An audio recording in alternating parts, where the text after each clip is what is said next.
ये बारामती की तस्वीर आप देख रहे हैं, जहां पर अब से कुछ ही देर पहले इस विमान के क्रैश होने की खबर आई, जिसमें अजीत पवार, डिप्टी सीएम अजीत पवार सवार थे।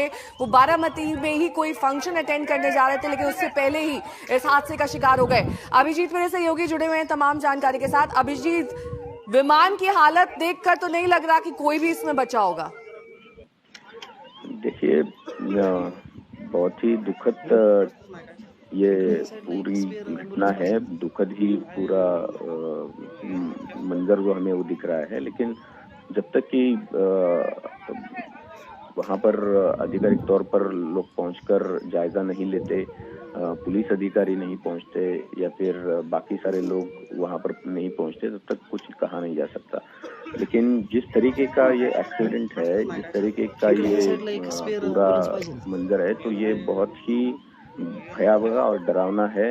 कुछ डरावनी खबरें या फिर जो खबरें हम नहीं सुनना चाहते, वो खबरें सामने आने की आशंका है।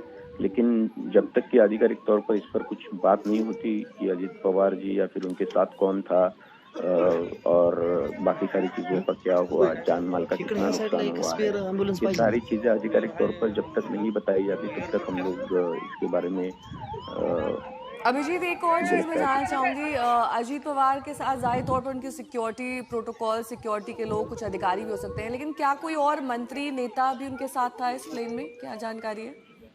नहीं, मंत्री नेता होने की जो संभावना है वो बहुत कम है। बिकॉज अजीत पवार जो है वो अपने इलाके में जिला परिषद के प्रचार के लिए जा रहे थे, और हमें पता है कि पश्चिम महाराष्ट्र, कोकण और मराठवाड़ा के कुछ जिलों में अभी जिला परिषद की इलेक्शन हो रही है, चुनाव हो रहा है। तो अजीत, हर एक मंत्री नेता जो है वो अपने अपने इलाके में है प्रचार और कैंपेन में। तो अजीत पवार भी अपने लोगों के कैंपेन के लिए, अपने नजदीकी लोगों के कैंपेन के लिए जा रहे थे, और इसी वजह से वो आज बारामती जा रहे थे। कल जिस तरीके से ये पूरी वारदात हुई है, तो अभी बारामती और इलाकों के बहुत सारे नजदीकी करीबी लोग जो है वो वहां पर पहुंच रहे हैं और कोशिश कर रहे हैं कि कुछ आधिकारिक तौर पर पता चले। किस तरह की मदद अब तक वहां पर पहुंची है? क्योंकि कुछ पुलिसकर्मी हमें दिख रहे हैं, एम्बुलेंस दिख रही है, इसके अलावा कुछ और डिटेल्स आपको मिल रही हो? देखिए, ये जो इलाका जो है ये बारामती के आसपास का इलाका है, और ये खेती का इलाका है। जिस तरीके के ये थोड़े हम एक छोटा ये भी हम लोग उसमें देख सकते हैं। एक तरीके से आजू बाजू में बहुत सारी खेती भी दिखाई दे पड़ रही है, और सिक्योरिटी प्रोटोकॉल के लोग उनके साथ में होने की भी बहुत कम संभावना है, जैसे आपने बताया था। लेकिन उनके साथ कुछ लोग जो है, उनके पीएसपीए वगैरह बाकी सारे लोग चलते थे, तो शायद उनमें से भी कुछ लोग उसमें होने की आशंका है। लेकिन अभी तक तो कोई ऐसी आधिकारिक जानकारी नहीं है कि वो किसके साथ जा रहे थे, कौन था उनके साथ, ये विमान जो था वो किस कंपनी का था, और पायलट कौन था, क्या तकनीकी खराबी आई। ये सारे सवाल है, ये सारे सवाल जो है वो अभी तक अपने सामने जो है वो नहीं आए हैं। और जिस तरीके से ये अधिकारी, पुलिस अधिकारी और फायर ब्रिगेड के लोग जो है वो भी हम लोग तस्वीरों में देख सकते हैं कि वो भी कोशिश कर रहे हैं। बिकॉज अभी भी जो है वो आग जो है वो थमी नहीं है, धुआं निकल रहा है वो पूरे मलबे से। और अगर कोई अंदर है, अगर कुछ था वहां पे, तो वो भी सामने आने के लिए थोड़ी देर लगेगी। बिकॉज ये जब तक ये मलबा नहीं हटता है या फिर ये आग नहीं बुझती है और उसमें जाकर लोग ढूंढने की कोशिश नहीं करते फायर ब्रिगेड के, तब तक मुझे लगता है कि इस बारे में कुछ भी कहना बहुत मुश्किल होने वाला है। दो तस्वीरें आपके सामने हैं। क्रैश जहां पर हुआ है वहां पर किस तरीके से इस वक्त राख, धुआं और विमान के अवशेष दिखाई दे रहे हैं।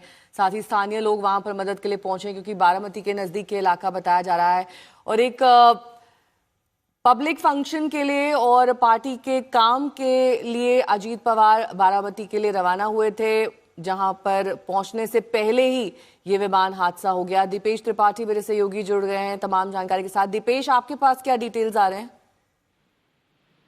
जी नेहा, बिल्कुल। देखिए, अजीत पवार का जो प्लेन है वो दुर्घटनाग्रस्त हुआ है, और फिलहाल अभी तक कोई आधिकारिक जानकारी सामने नहीं आई है। कुछ लोग घायल जरूर हुए हैं, लेकिन कितने लोग सवार थे और कहाँ क्या स्थिति है फिलहाल इसकी अभी तक आधिकारिक पुष्टि होना बाकी है। लेकिन अजीत पवार जो है कार्यक्रम के लिए प्लेन से जा रहे थे और बारामती के पास जैसे ही पहुंचे तभी वो प्लेन जो है दुर्घटनाग्रस्त हुआ है, क्षतिग्रस्त हुआ है। फिलहाल कितने लोग प्लेन में मौजूद थे, किसकी क्या स्थिति है, ये अभी तक जानना बाकी है। लेकिन बचाव कार्य जो है वो वहां पर चालू है। जितनी भी इमरजेंसी एजेंसीज थी वो वहां पर पहुंच चुकी हैं और राहत कार्य जो है युद्ध स्तर पर शुरू कर दिया है। नेहा, पास का अस्पताल कौन सा है? क्योंकि अभी जो जानकारी मुझे मिली उससे यही मालूम चला है कि बारामती के बेहद नजदीक ये जगह है जहां पर प्लेन क्रैश हुआ है। और आज बारामती अजीत पवार को पहुंचना था, लेकिन क्या इस बात की पुष्टि हुई है कि वो इस प्लेन में सवार भी थे या नहीं? नेहा देखिए, अभी तक आधिकारिक पुष्टि जो है वो नहीं आई है किसी भी स्तर से।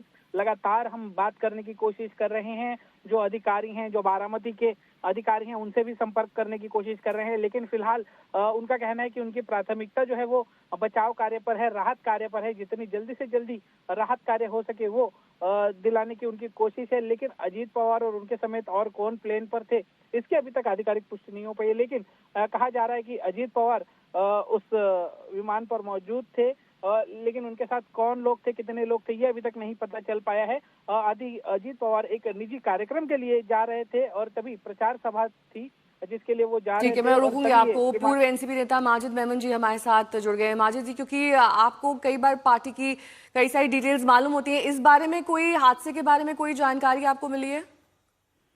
देखिए, अभी तक कोई जानकारी नहीं है, मगर वो क्रैश में कितना नुकसान हुआ है, कितना गंभीर है और उसमें कौन कौन था क्राफ्ट में, इसकी जानकारी अभी कुछ ही समय में मिल जाएगी। मगर ये बड़ी दुख की बात है कि इस तरह के हादसे हो जाते हैं और जिसमें जिम्मेदार लोगों को या तो ईजा पहुंचती है या बदकिस्मती से कभी कभार उनकी मौत हो जाती है। माजिद जी, इस बात की भी क्या संभावना जताई जा रही है कि हो सकता है अजीत पवार इस प्लेन में सवार ही ना हो? जी, अभी वो कुछ ही देर में पता चल जाएगा। हमें जांच लेनी चाहिए, जानकारी लेनी चाहिए और जिम्मेदार सोर्स से जानकारी मिले तब भी उसको प्रचारित करना चाहिए। ठीक है, आप उनके किसी स्टाफ से बात करेंगे या उनके जो निजी लोग हैं, परिवार वाले, उनसे किसी से जानकारी लेंगे? मुझे लगता है बारामती में आप किसी उनके परिवार के लोगों से मालूम करें तो बेहतर आपको जानकारी मिल सकेगी। ठीक है माजिद जी, बहुत बहुत शुक्रिया हमारे साथ जुड़ने के लिए। पूर्व नेता है एनसीपी माजिद मेमन हमें बता रहे थे कि अभी फिलहाल डिटेल्स का सभी को इंतजार है।